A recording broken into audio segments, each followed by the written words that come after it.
பொதுப்பணித்துறையினுடைய சார்பாக நீர்நிலைகளிலிருந்து அவர்கள் அனுமதி பெற வேண்டும். அதில் நிறைய பிரச்சனைகள் இருந்தது. இப்பொழுது அதற்கு சிறிய வாய்க்கால் என்றால் 1 மீட்டர், ஏரி குளம் என்றால் 3 மீட்டர், ஒரு ஆறு என்று சொன்னால் ரிவர் என்று சொன்னால் 15 மீட்டர், இப்படி தள்ளி இருந்தால் அதில் பிரச்சனை இல்லாமல் அவர்களுக்கு அனுமதியை கொடுப்பதற்கான ஏற்பாடும் செய்யப்பட்டிருக்கிறது என்பதை நான் தெரிவித்துக் கொள்ள விரும்புகிறேன். அதே போல மொத்தமாக ஒரு கட்டுப்பாட்டை கொண்டு வர வேண்டும், ஒரு திட்டமிட்ட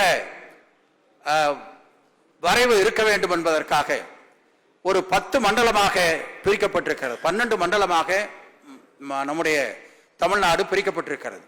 அதில் 2 மண்டலம் நம்முடைய சிஎம்டியிலே வந்துவிடும், மிச்சம் 10 மண்டலம் வெளியில் இருக்கிறது. அப்படி அதற்காக 59.84 கோடி ரூபாய் ஒதுக்கப்பட்டு அந்த பணிகள் இப்பொழுது நடந்து கொண்டிருக்கிறது.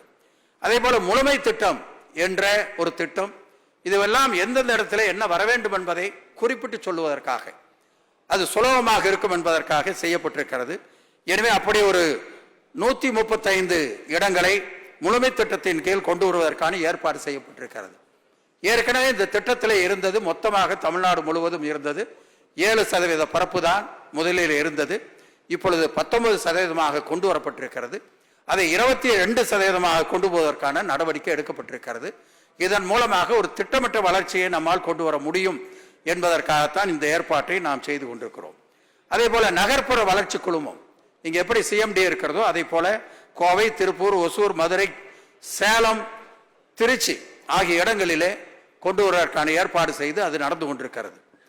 அதே போல அதிகார பகிர்வு எல்லாமே ஹெட் ஆபீஸ்க்கு வந்து போகணும், அரசுக்கு வந்து போகணுங்கிறப்போ பல பிரச்சனைகள் அவர்களுக்கு உருவாகிறது. எனவே உள்ளாட்சி அமைப்புகளுக்கு 10,000 சதுர அடிக்கு உள்ளே இருக்கிற வீட்டு கட்டிடங்களுக்கு, குடியிருப்பு கட்டிடங்களுக்கு 10,000 ஸ்கொயர் ஃபீட்டுக்கு கீழே சதுர அடி கீழே இருந்தால் அவர்களே அனுமதியை கொடுத்துக் கொள்ளலாம். அதே போல வணிக வளாகங்கள் 2,000 ஸ்கொயர் ஃபீட்டு கீழே இருந்தால் அவர்கள் அனுமதியை கொடுத்துக் கொள்ளலாம். அதற்கு வேற எங்கேயும் வர தேவையில்லை. அதே போல மாவட்ட நகர ஊரமைப்பு அலுவலகத்தில் 40,000 சதுரடி வீடுகளுக்கு என்றால் 40,000 சதுரடி. அதே போல வணிக கட்டிடத்திற்கும் 40,000 சதுரடி. எனவே அங்கேயே அந்த அனுமதியை பெற்றுக் கொள்ளலாம். இதில் காலம் விரயமாவதிலிருந்து அவர்கள் காப்பாற்றப்படுகிறார்கள், பல பிரச்சனைகளிலிருந்து அவர்கள் காப்பாற்றப்படுகிறார்கள்.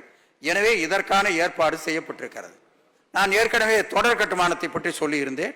அப்படி பல இடங்கள் இப்பொழுது கண்டுபிடிக்கப்பட்டு அதில் கொடுப்பதற்கான ஏற்பாடு செய்யப்பட்டிருக்கிறது.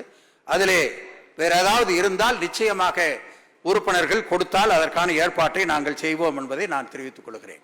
அதே போல ஏற்கனவே அந்த சுய சான்று கொடுத்து அவர்களே கட்டிக்கொள்ளலாம் என்று நாங்கள் சொன்னதிலே அதிலே உயரம் 7 மீட்டர் என்று வைக்கப்பட்டிருக்கிறது. அதை பற்றி இப்பொழுது ஆய்வு செய்து கொண்டிருக்கிறோம். கீழே வாகனங்கள் நிறுத்துவதற்கும் ஏற்பாடு செய்யலாமா என்று ஒரு ஆய்வில் இருக்கிறது. அது ஆய்வு செய்து அதற்கான நடவடிக்கையும் கண்டிப்பாக எடுப்போம் என்பதை நான் தெரிவித்துக் கொள்ள விரும்புகிறேன். அதே போல தொழிற்சாலைகள் சார்பாக 595 மனுக்கள் எங்களுக்கு வந்தது. அதில் 539 மனுக்கள் அனுமதி கொடுக்கப்பட்டு தீர்க்கப்பட்டிருக்கிறது.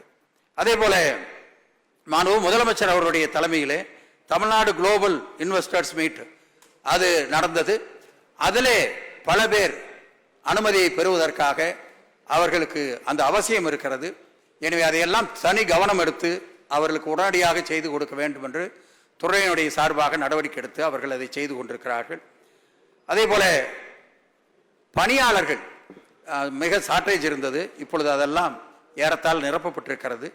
மாவட்டங்களிலே அலுவலகங்கள் கட்டுவதிலே போதிய இடத்திலே கட்டிடம் இல்லாமல் இருந்தது. இப்போ அதற்காக ஒரு 60 கோடி ரூபாய் ஒதுக்கி அதை செய்வதற்கான நடவடிக்கை எடுக்கப்பட்டிருக்கிறது.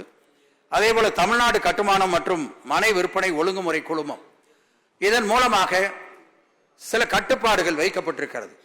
இது என்ன காரணம் என்று சொன்னால், மனையை வாங்கக்கூடியவர்கள் அது தகுதியானதுதானா, எல்லா சட்டத்திட்டங்களுக்கும் உட்பட்டு இருக்கிறதா என்பதை அவர்கள் ஆய்வு செய்து அதை அனுமதியை கொடுக்கிறார்கள். செய்திகளை உடனுக்குடனும் துல்லியமாகவும் தெரிந்து கொள்ள சப்ஸ்கிரைப் பண்ணுங்க.